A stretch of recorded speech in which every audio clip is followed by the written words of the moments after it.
嗨，大家好，我是探评书。今天是2026年2月14号。这一期我们不聊胡适，聊一聊消费。我们看一看过去的一年这个消费趋势、消费的动向。第一财经它公布了一个报告，叫2025青年消费调研报告。这个报告里面它得出个结论叫保命主义流行，年轻人消费有11个新变化。什么叫保命主义呢？我们看看它这个是怎么说的。2025年年底到2026年春节前，社交平台上掀起了一波年度消费复盘的热潮。人们按照吃、穿、住、用、旅行、运动等分类，一笔笔盘点过去一年的钱都花哪里去了。我脑海里有个印象但是这个完全是个人印象，不一定准确就是经济越不好的时候，人们越喜欢记账，越喜欢复盘，就看你钱花哪儿去了。经济越好的时候好像大家都比较麻痹大意一点，就是很少去算细账说我今年钱花哪儿了。不同的人也有这种特征。年轻人呢，他有时在他那个收入比较低的时候就是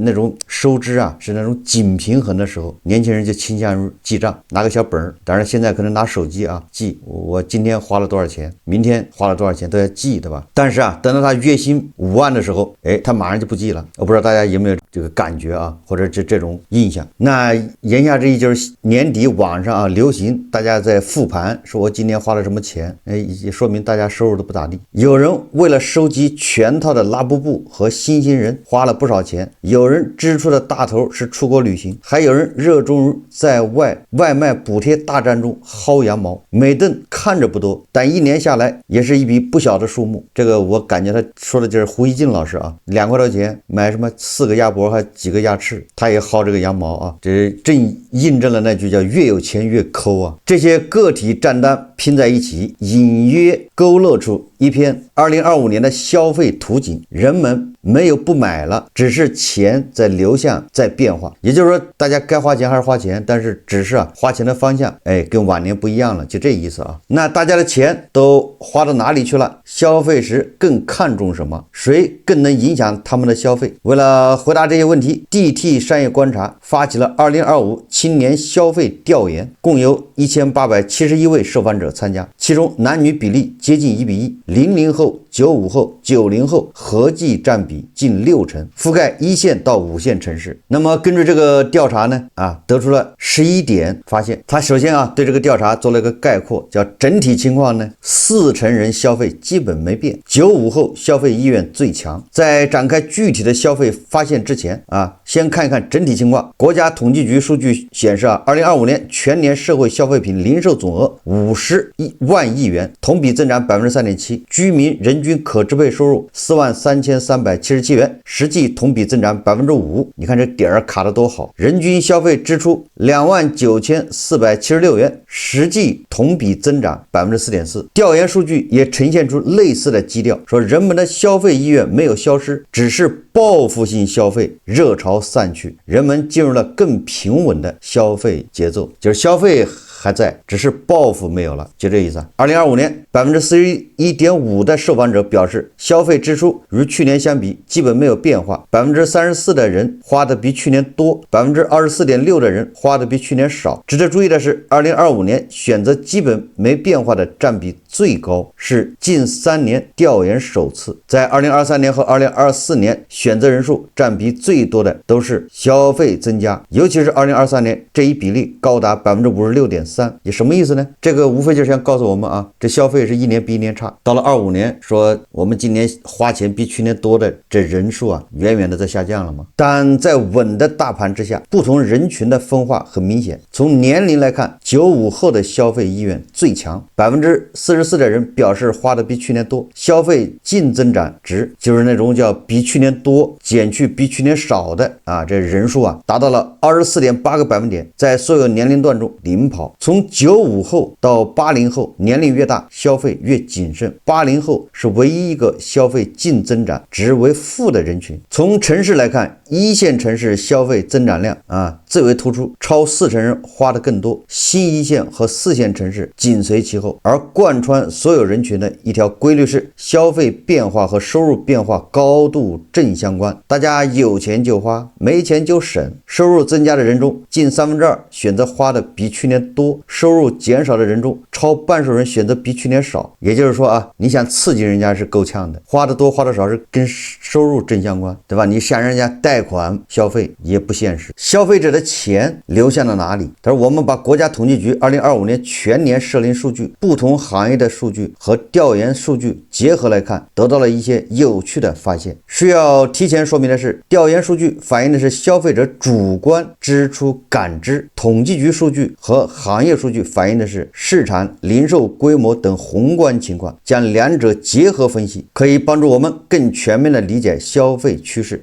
这就是宏观数据和体感这个温度之间要结合起来看。那么第一个发现呢，就是在体验型消费上，约40%人为旅游和户外活动花了更多的钱。和去年的调研结果一样，人们依然愿意为出去玩花钱，大约40%人都在旅游和户外活动增加了消费。不仅如此，如果用净值来衡量消费者的消费意愿变化，旅游以26.4个百分点的净值领跑体验型产品和活动，户外活动紧随其后，也就是穷游呗。所以这个就解释了为什么你看五一、国庆节、中秋节，对吧？那各个景点都是人山人海，高速路上也堵车，车票不好买，但是人均消费创新低。大家还有印象吧？去年国庆节、中秋节双节人均消费是114块钱一天。不管是为一场演唱会、一场足球比赛、一个游戏奔赴一座城，还是周末在城市周边徒步和露营，体验型消费的热度仍在，但并非所有体验型消费都在增长。在调研中， KTV、剧本杀等室内社交娱乐持续萎缩，到处那个山 K 都已经倒闭了。第二个现象叫在消费品上保命主义兴起。什么意思呢？我们看它是在所有品类中，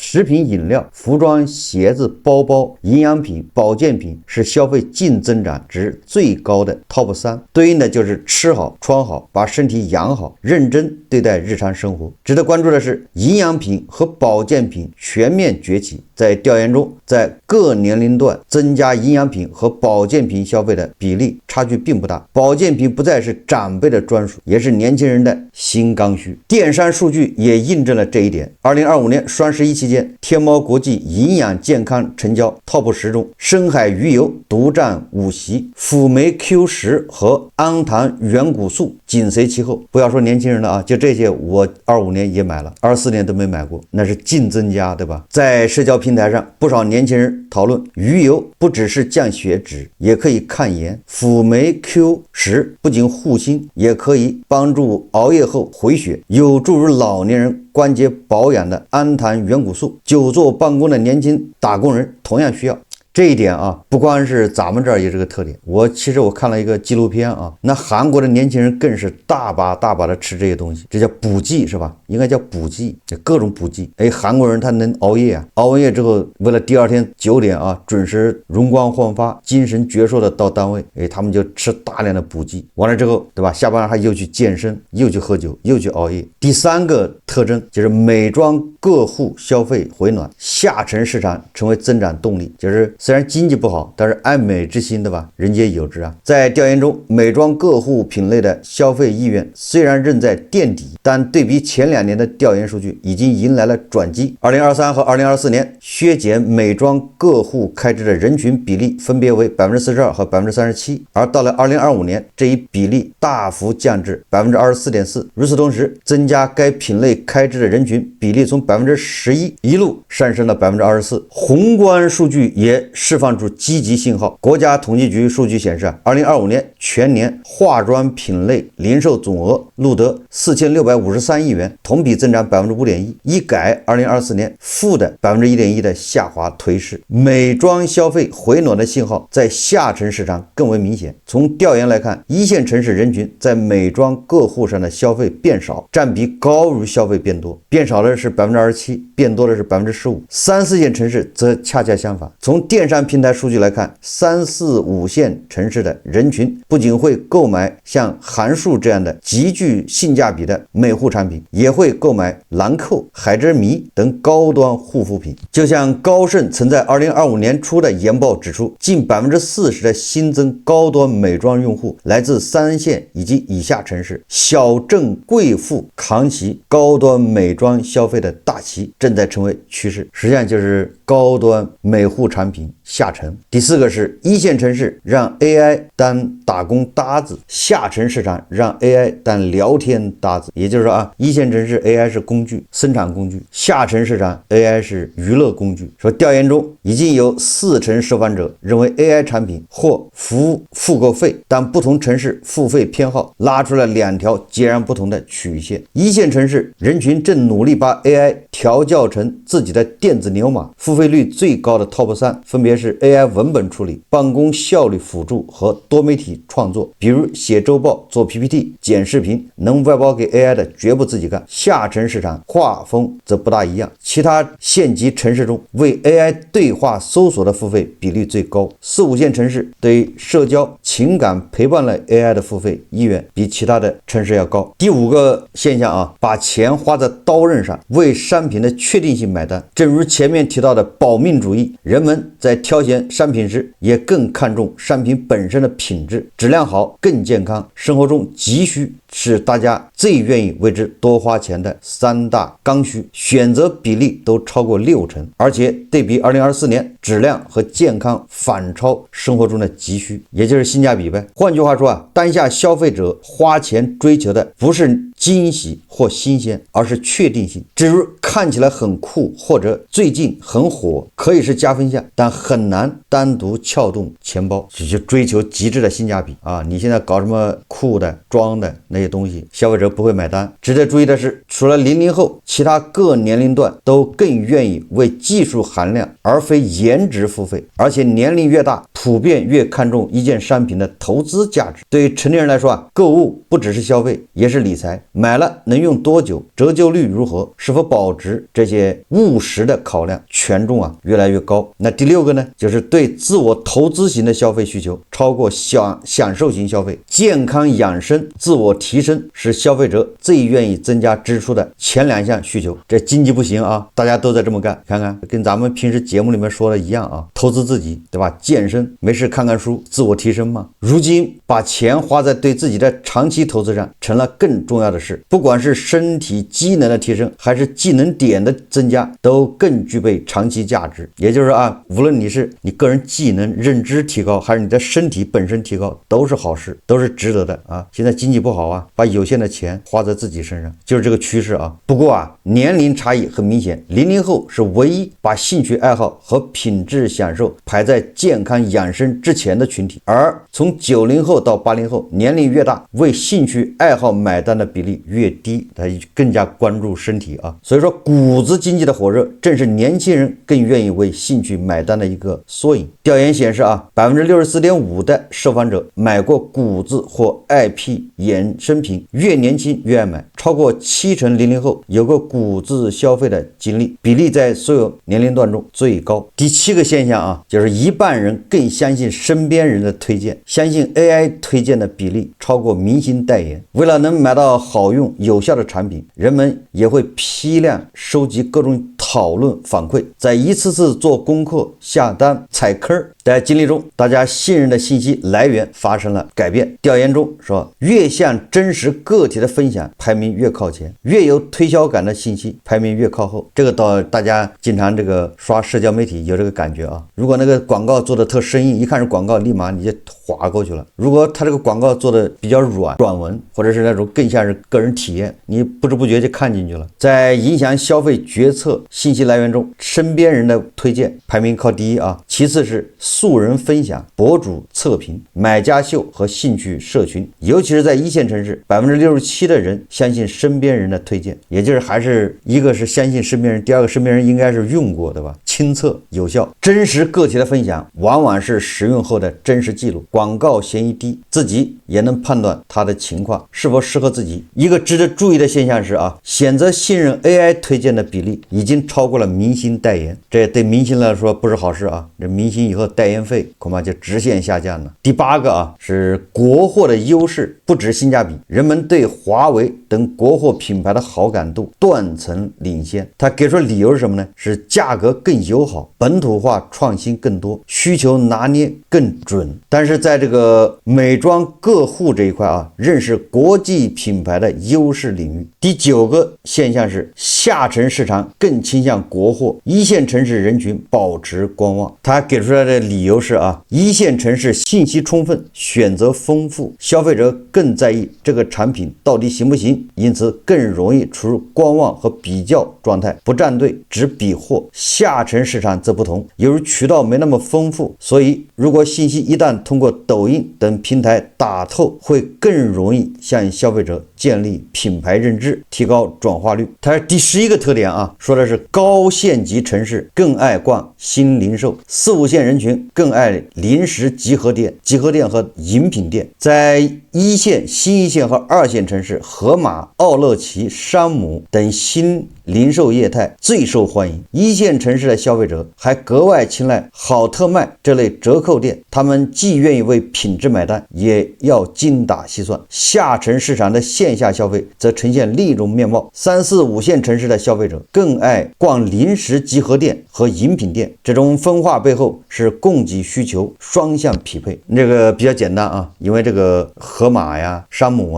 在4、5线城市它没有所以下沉市场更多的是传统的商超。这个报告的最后说对比2023和2024年的调研报告，可以发现消费者在2025年不再一味强调省钱、白牌和平替，而是要把钱花到位，获得确定的回报。花钱要有新鲜的体验，也要注意对日常的投入。所以旅游和户外持续升温，吃好穿好，把身体养好成为共识。为自己投资比单纯享乐更重要。年轻人依然愿意为骨子和兴趣爱好买单，那是属于他们的确定性快乐。这就是2025青年消费调研报告他给出的2025年消费的这11个趋势。这里面让大家记忆深刻的恐怕就是保命主义，第2个就是投资自己。俗话说经济虽然不行，但是对自己好一点。这是2025年青年的消费趋势正好前几天这个胡润研究院他发了一份中国高净值人群的生活报告。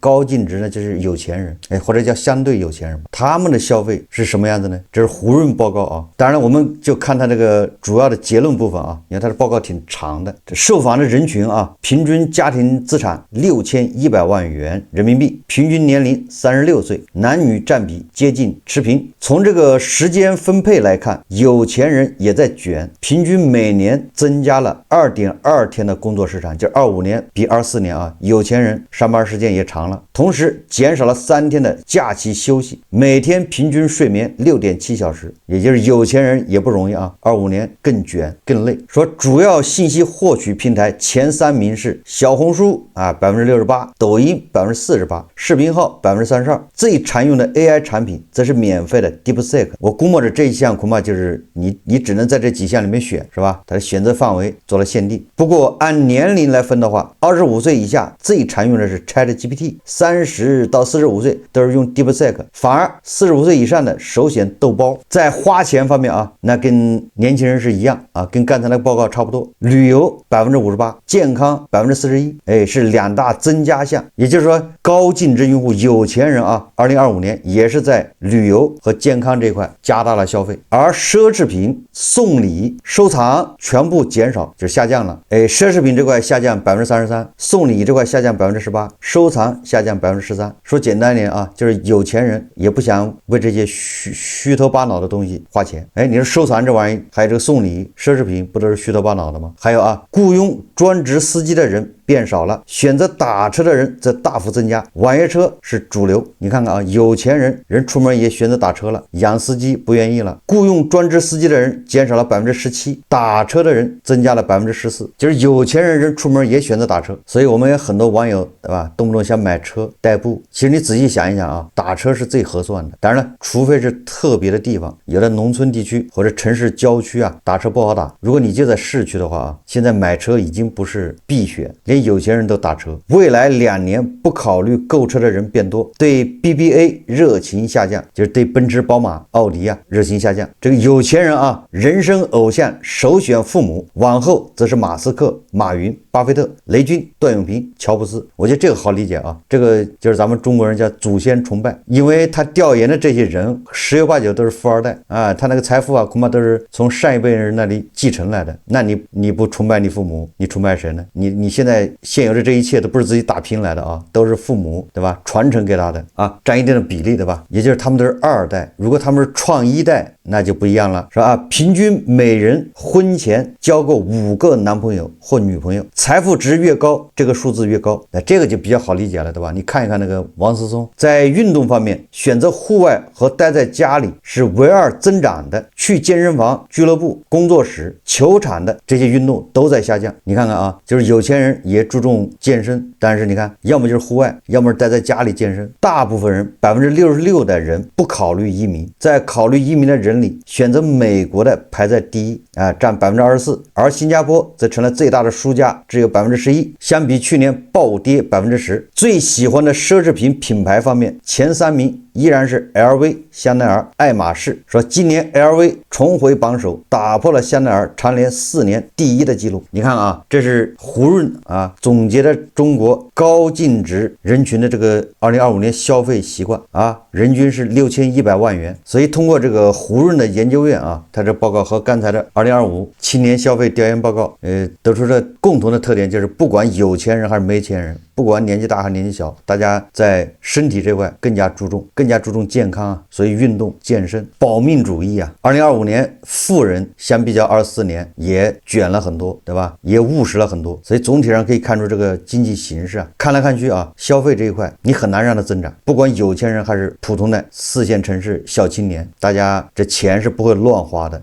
我们也可以看出啊，你怎么刺激他是没有什么用处的，你老想让他买电冰箱、洗衣机，他不感兴趣。实际上这个反映的是什么东西呢？你看，反映的消费是越来越理性，对吧？不管是有钱人、高净值用户，还是普通人，还是00后，对吧？越来越理性，越来越理性，说明什么？什么原因导致理性呢？就是你的口袋决定的，你的口袋不容许你冲动。我们以前研究叫冲动型消费，冲动型消费啊，导致10几年前啊，这个咱们的这个，比如说电商吧，电商平台为什么天猫双11、京东的618刚开始越来越火啊，一年比一年多，它就是充分的利用这种冲动型消费。大家还有印象吧？有很多人下单买了东西，包裹到了家里都没拆过，他就是一看感觉自己需要刺激，对吧？各种优惠，然后他手一滑就点了，买回来很多这个吊牌都没拆，挂在那儿。而这种现象，这叫冲动型消费，这个现在已经没有了，对吧？现在人他不仅他现在也吊牌不拆啊，他穿上1个星期，然后给你退回去，对吧？变成反向薅商家的羊毛。所以你看现在退货率越来越高，电商也越来越难做，这都是因为啊消费降级，大家没钱，不仅不冲动消费，还理性，不仅理性，还倒过来薅商家的羊毛。所以说啊，无论是有钱人还是没有钱的人，在消费这一块，这更加理性。这个更加理性意味着啊，不仅他的口袋在越来越瘪，他的收入啊一年不如一年。更重要的说明什么呢？就是你简单的刺激是不管用的。所以这就是为什么24年、25年这么大力度的这个叫消费刺激啊，刺激消费，对吧？各种补贴。但是你看这个社零数据依然是低迷，